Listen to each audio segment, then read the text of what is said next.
Ela começou a escrever desde menina, mas mantinha o talento em segredo. Com o tempo, superou a timidez e hoje coleciona prêmios literários. No primeiro bloco do Iluminuras de hoje, eu vou conversar com a autora Isolda Marinho.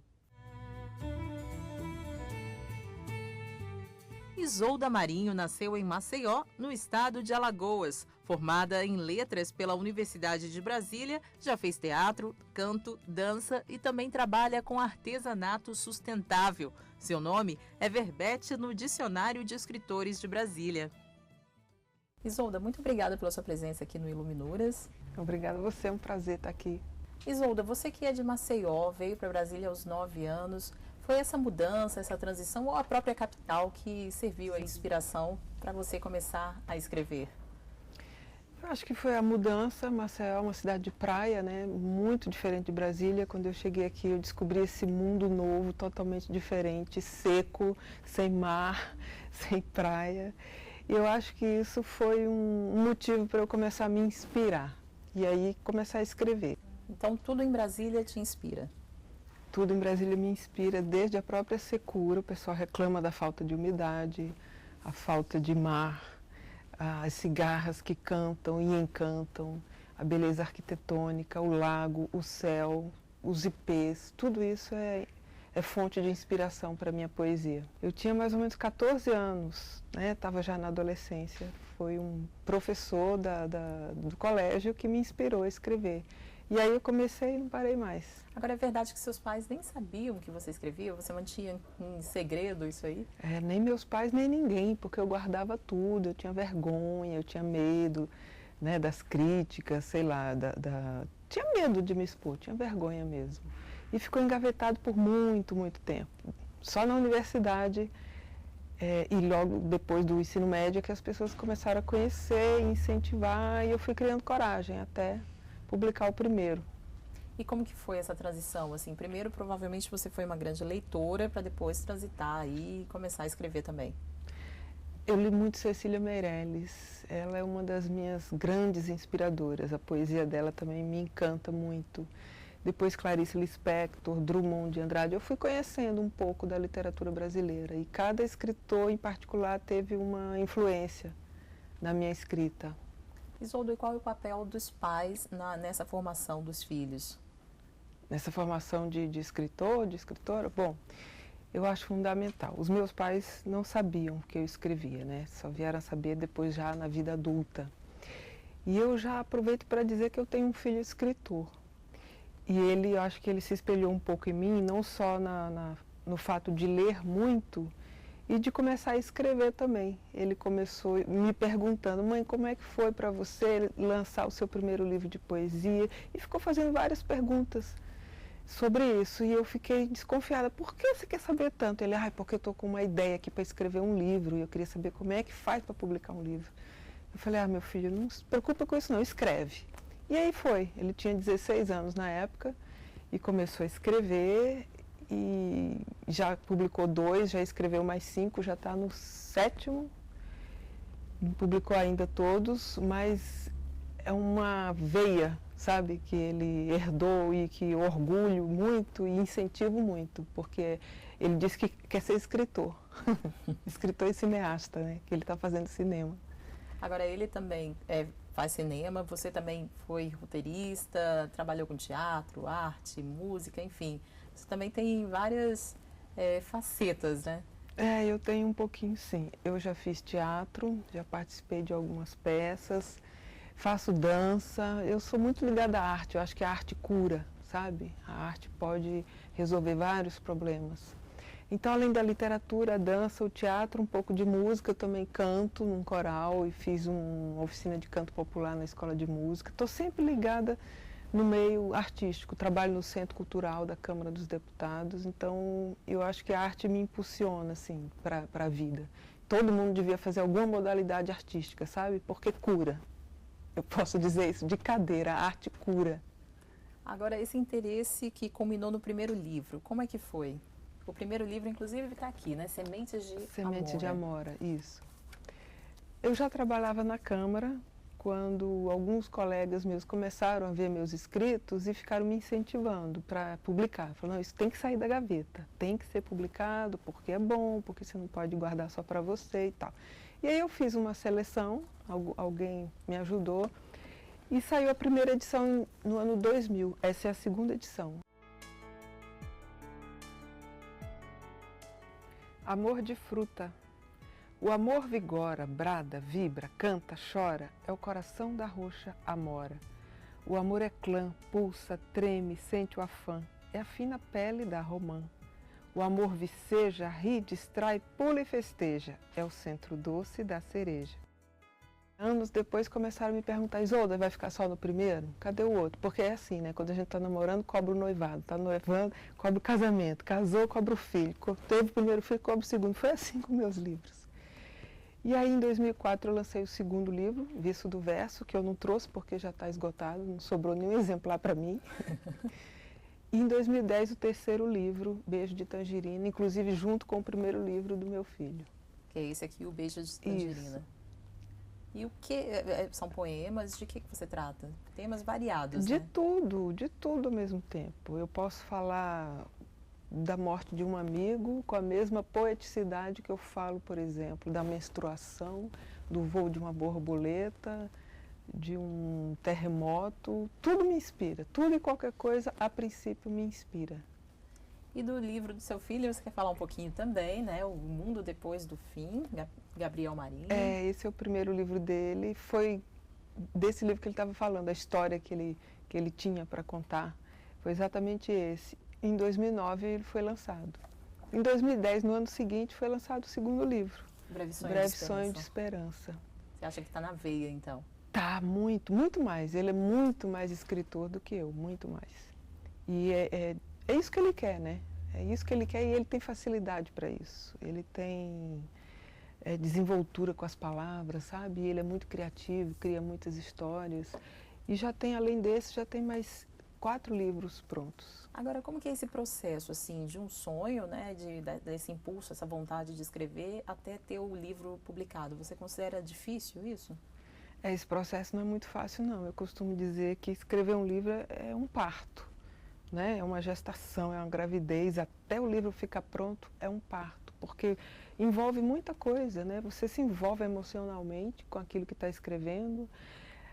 Tem que cuidar da edição, da capa, da diagramação, da divulgação, enfim, são muitas coisas. É um processo, eu diria, um pouco doloroso. É prazeroso, mas também é doloroso, porque é um parto.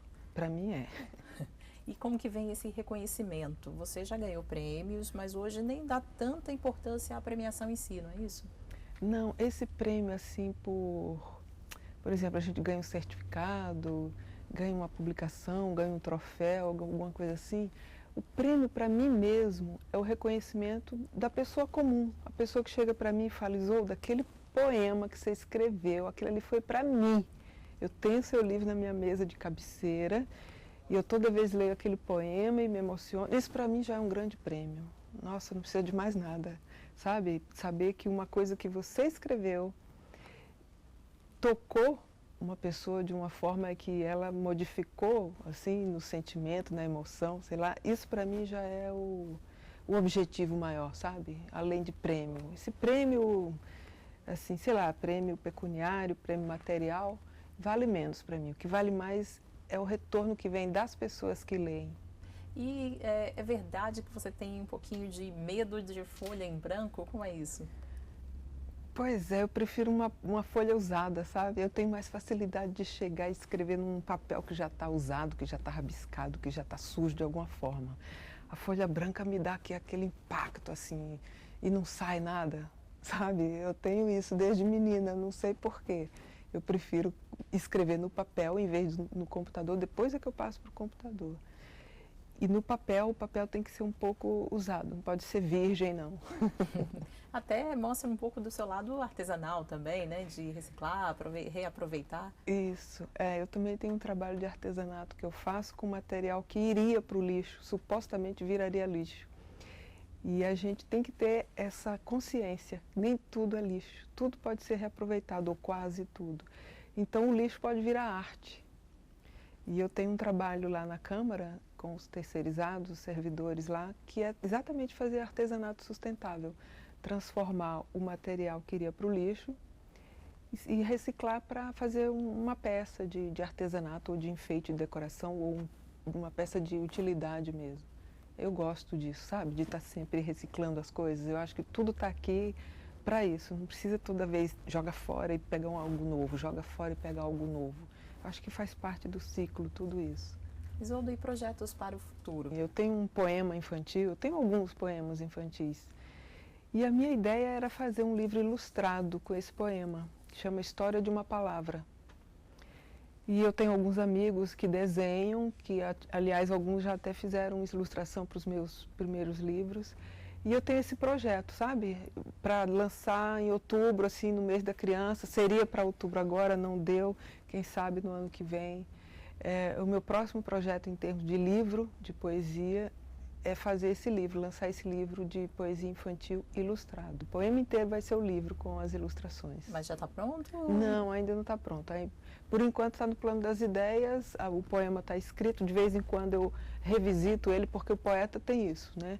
De escrever um poema e ele não está pronto assim, de repente. A gente fica meses maturando, mexe uma palavra aqui ou outra.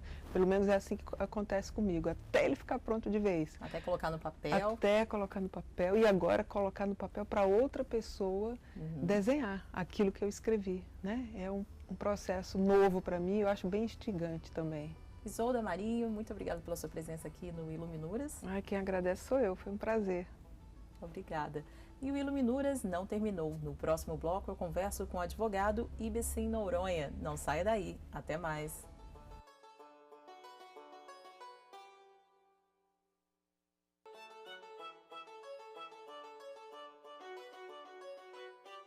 Ele é o primeiro mestre brasileiro a lecionar na Faculdade de Direito da Universidade de Coimbra, em Portugal, em 200 anos. Eu converso agora com o professor Ibsen Noronha. Muito obrigado, primeiramente, pela sua presença aqui no Iluminuras. Eu que agradeço. Como que vem sendo essa experiência sua há 2 anos em Portugal? Muito boa. Lá a Universidade de Coimbra oferece um ambiente bastante propício ao estudo, à pesquisa e ao relacionamento acadêmico. E além disso é uma faculdade, a Faculdade de Direito especificamente, que tem uma grande tradição literária. Como sabemos, Eça de Queiroz estudou nessa faculdade, Antero de Quental e mesmo nosso grande Gonçalves Dias, que escreveu a Canção do Exílio há exatamente 190 anos em Coimbra. De maneira que é um ambiente bastante propício às elucubrações filosóficas, jurídicas, históricas. Estou muito bem e estou muito contente de estar por lá. De fato, a Faculdade de Direito da Universidade de Coimbra sempre foi muito fechada. Ela só tem professores portugueses, porque é uma escola, de maneira que os professores foram alunos dessa escola. É muito raro um aluno de outra faculdade ingressar no corpo docente, mas tive essa oportunidade, é uma espécie de abertura que se deu ao Brasil, tive essa oportunidade e tenho muito orgulho em poder representar o Brasil da melhor maneira possível nessa faculdade que já tem mais ou menos 700 anos. Agora, você disse que o direito lhe abriu portas, né? A literatura também? Também. Eu quando era estudante de Direito, nos anos 80, eu tinha um grande gosto pela literatura. A UNB, naquela época, oferecia muitas disciplinas opcionais e eu estava sempre saltando para a Faculdade de Letras, ou para a Faculdade de Filosofia, ou para a Faculdade de História, e fazendo, se nós olharmos o meu currículo, eu vou ter lá, por exemplo, romantismo. O que o currículo de um jurista interessa o romantismo? Grego 1, texto filosóficos gregos. De maneira que meu interesse pela literatura e pela história sempre foi muito grande. O direito tem essa vantagem, ele abre horizontes. Um bom jurista, ele deve ler de tudo, inclusive ler direito de vez em quando. Ibsen, o seu livro Escravidão e Leis no Brasil é o que tem o conteúdo jurídico histórico, né? Esse livro foi publicado, na verdade é uma coletânea de artigos de entrevistas com respeito ao problema muito polêmico das cotas para as universidades. Eu era professor na Universidade de Brasília na época e meus alunos pediram para que eu tivesse uma intervenção nessa questão e eu estive na audiência pública que foi convocada pelo Supremo e depois publiquei esse trabalho com o prefácio do bisneto da Princesa Isabel, que foi quem assinou a Lei Áurea. De maneira que é um trabalho jurídico histórico, um trabalho acadêmico, puramente acadêmico. Agora, antes disso, seu primeiro livro foi ainda na época da universidade, bem literatura, né? Exatamente, exatamente. Isso daí já são as loucuras de juventude. Eu tinha 20 anos ou 21 anos e publiquei essa coletânea de poemas. Na época eu frequentava justamente uma disciplina na Faculdade de Filosofia, que era estética, e o professor que já morreu há 3 ou 4 anos, o professor Fernando Bastos, ele incentivava muito os alunos a abrirem os horizontes. Então nós tínhamos um grupo que gostava muito de poesia, literatura e arte, e todos nós publicamos naquela época. Foi uma geração assim bastante produtiva nesse sentido, numa época, nos anos 80, em que Brasília não tinha grandes opções culturais. Essa sua vivência aqui em Brasília também trouxe esse livro, Píncaros em Oiro. Exatamente, esse livro foi bastante polêmico, saiu 2 anos depois do primeiro livro de poesias, e é um livro que no fundo é um diário de um brasiliense melancólico, que anda aqui por Brasília, observa a vida em Brasília, nos anos 80, começo dos anos 90. Na verdade, o texto se passa nos anos 80. E ele tem uma vida melancólica, mas muito literária. Então ele frequenta círculos literários e gosta da solidão ao mesmo tempo. Como dizia Heidegger, o pensamento é um ato solitário. Então ele gostava do pensamento. Até a própria capa do livro, se me permite, é um famoso quadro de um pintor romântico do século XIX, Caspar David Friedrich, que é o Peregrino no Mar de Brumas. É uma ideia de, talvez seja a melhor expressão que eu conheço em termos de pintura, da ideia da solidão. Um homem em cima de uma montanha, a observar, em cima das nuvens, e a observar o longínquo. Portanto, foi um trabalho que eu gostei muito de escrever e que depois teve boas repercussões e polêmicas na imprensa especializada.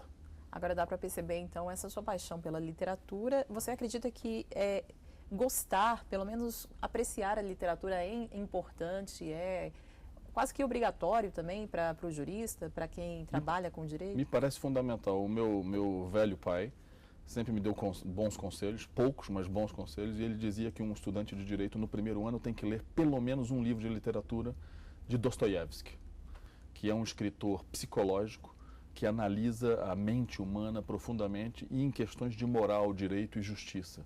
Então, Crime e Castigo, Os Irmãos Karamazovski, são livros que suscitam as especulações sobre esses problemas mais graves do direito, da justiça. Portanto, é muito recomendável que os estudantes sempre tenham um livro. Eu começava minhas aulas na UNB, na primeira aula perguntava que livro está lendo. E eu tinha o prazer de ver que meus alunos na UNB nunca estavam lendo um livro de direito. Ou era filosofia, ou era literatura, ou era história. O livro de cabeceira deles era um livro de conhecimentos gerais. Isso é muito importante na formação de um jurista completo, não um técnico. Agora, você como professor, que outros autores você também recomenda? Eu recomendaria muito que os estudantes lessem com muito cuidado a obra de um medieval italiano. Aliás, o fundador da língua italiana, é o primeiro homem a escrever e a fixar a língua italiana. Até então, a língua do conhecimento na Idade Média era o latim, como sabemos. Mas ele, na Divina Comédia, Dante Alighieri apresenta um verdadeiro universo de especulações em torno de teologia. Ele estudou direito propriamente, portanto era um conhecedor do direito. Então as grandes discussões, os grandes temas sobre a justiça, o que é justiça, o que deve ser entendido por justiça, sobretudo a justiça divina, que seria a justiça perfeita. Dante Alighieri então apresenta na sua obra Divina Comédia um verdadeiro universo escolástico. Ele como que produz uma catedral escolástica nessa sua obra. É fundamental o estudante, para ganhar vocabulário, conhecimento histórico, conhecimento da Idade Média e da Antiguidade, ler o grande fundador da língua italiana.